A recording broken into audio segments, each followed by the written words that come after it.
Assalamualaikum warahmatullahi wabarakatuh. Perkenalkan, nama saya Rizal Yuni Chaniago, NIM 2040200-103. Di sini saya akan menjelaskan apa itu konsep kebutuhan dalam Islam.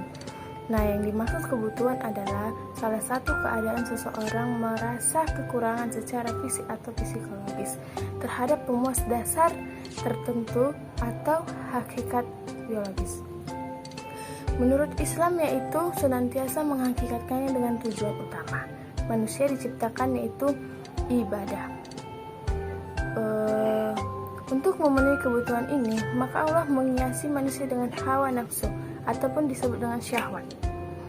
Dengan adanya hawa nafsu ini, maka muncullah keinginan dalam diri manusia.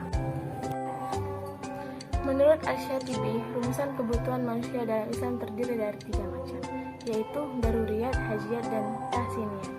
Daruriyat atau nama lainnya disebut dengan primer adalah kebutuhan paling utama dan paling penting. Kebutuhan ini meliputi kifduddin, menjaga agama, kifdunaf, menjaga kehidupan, kifdu akal, menjaga akal, kifdunas, menjaga keturunan, dan kifdumal, menjaga harta. Hajiyat atau nama lainnya sekunder. Kebutuhan hajiyat adalah kebutuhan sekunder.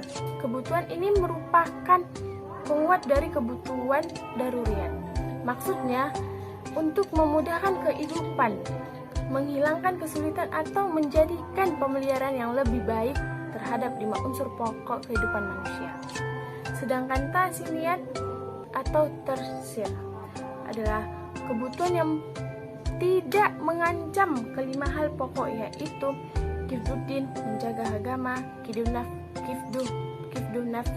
menjaga kehidupan, kifdu akal, menjaga akal, dan kifdunas, menjaga keturunan, serta kifdumal, menjaga harta.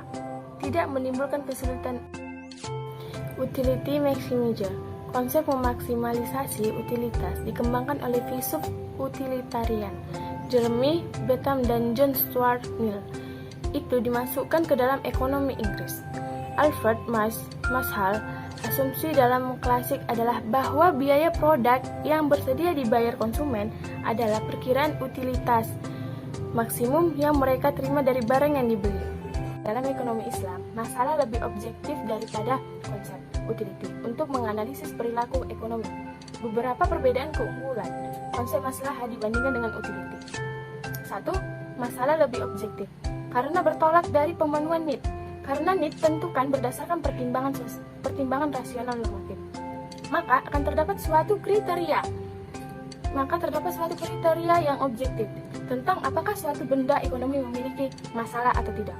Dan yang kedua, masalah bagi setiap individu selalu konsisten dengan masalah sosial.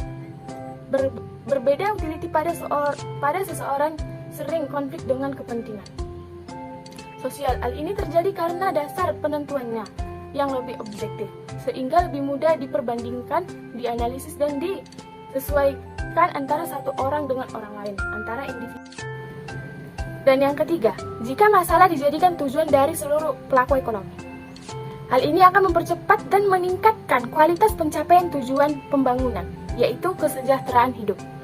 Hal ini berbeda dengan utilitas, di mana konsumen mengukurnya dari pemenuhannya. Sementara produsen dan distributor dari tingkat keuntungan yang dapat diperolehnya. Sehingga berbeda dengan tujuan dan arah yang diinginkan dan yang dicapainya. Dan yang keempat, maslahah merupakan konsep yang lebih terukur atau accountable dan dapat diperbandingkan comparable. Hal ini akan mempermudah perencanaan alokasi anggaran dan pembangunan ekonomi. Secara keseluruhan, sebaiknya tidaklah mudah untuk mengukur tingkat utilitas dan membandingkannya antara satu orang dengan orang lain meskipun dalam mengkonsumsi benda ekonomi yang sama. Assalamualaikum warahmatullahi wabarakatuh. Perkenalkan, nama saya Dea Karisma, NIM 2040200-100. Baiklah, di sini saya akan melanjutkan materi dari teman saya, yaitu perspektif Islam atas perilaku maksimisasi maslahah. Maslahah dapat diartikan sebagai segala bentuk keadaan, baik material maupun non-material, yang mampu meningkatkan kedudukan manusia sebagai makhluk yang paling mulia. Mir Syarifuddin dalam bukunya Ushul Fiqih menjelaskan bahwa tujuan Allah SWT dalam menetapkan hukum adalah untuk memberikan kemaslahatan kepada umat manusia dalam kehidupan di dunia maupun dalam persiapannya menghadapi akhir. Menurut Jalal al-Din ar-Rahman, sebagaimana yang dikutip oleh Ika Yunia Fauzia menyebutkan definisi maslahah artinya segala sesuatu yang mengandung manfaat bagi manusia, sedangkan makna terminologinya yaitu al-maslahah adalah segala sesuatu yang bermanfaat bagi manusia yang dapat diraih oleh manusia dengan cara memperolehnya maupun dengan cara menghindarinya, seperti halnya menghindari perbudakan yang tentu membahayakan manusia. Maslahah dalam konsumsi. Dalam bukunya Muhammad Mufli diterangkan tentang perilaku konsumen muslim. Ditemukan beberapa proposisi sebagai berikut. 1. Konsep maslahah membentuk persepsi kebutuhan manusia. 2. Konsep maslahah membentuk persepsi tentang penolakan terhadap kemudaratan. Yang ketiga, konsep maslahah memanifestasikan persepsi individu tentang upaya setiap pergerakan amalnya mardatillah. Keempat, persepsi tentang penolakan terhadap kemudaratan membatasi persepsinya hanya pada kebutuhan. Kelima, upaya mardatillah mendorong terbentuknya persepsi kebutuhan Islami. Terakhir, 6, persepsi seorang konsumen dalam memenuhi kebutuhannya menentukan keputusan konsumsi. Ini yang dapat saya sampaikan, selanjutnya akan dilanjutkan oleh teman saya.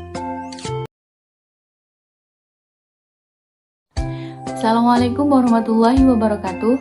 Perkenalkan, nama saya Fauji Andriani Sibuan, NIM 2040200109. Baiklah, di sini saya akan menunjukkan materi dari teman saya, yaitu keseimbangan internal dan eksternal. Keseimbangan internal dalam ekonomi adalah keadaan di mana suatu negara mempertahankan kesempatan kerja penuh dan stabilitas tingkat harga. Ini adalah fungsi dari total output negara. Output suatu negara itu terbagi dua, saldo internal dan saldo eksternal. Saldo internal adalah konsumsi plus investasi plus pengeluaran pemerintah dan plus transaksi berjalan. Kemudian saldo eksternal. Saldo eksternal adalah jumlah surplus atau defisit yang tepat dalam transaksi berjalan. Kemudian konsep diri, keluarga, dan lingkungan dalam perspektif Islam. Konsep diri merupakan suatu hal yang dimiliki oleh setiap manusia, khususnya umat Islam. Dengan konsep diri yang baik, maka individu akan mengenal dirinya dengan baik. Jika individu mengenal dirinya dengan baik, maka ia akan mengenal Tuhannya pula, sebagaimana firman Allah dalam Al-Quran Surah Al-A'raf ayat 172. Maksud dari ayat tersebut adalah bahwa sejak awal manusia sesungguhnya telah memiliki konsep diri yang ideal, yaitu ia mengakui bahwa segala sesuatu adalah milik Allah Subhanahu wa Ta'ala. Kepribadian kita merupakan sebuah wadah, sedangkan konsep Islam adalah isinya. Seseorang perlu mengenal konsep dirinya, karena konsep diri akan membantu seseorang dalam memposisikan dirinya dalam kehidupan sosial. Konsep diri juga membantu kita untuk bersifat tawadu. Waduk berarti kemampuan memposisikan diri sewajarnya. Baiklah, mungkin cukup sekian isi materi saya. Saya akhiri. Assalamualaikum warahmatullahi wabarakatuh.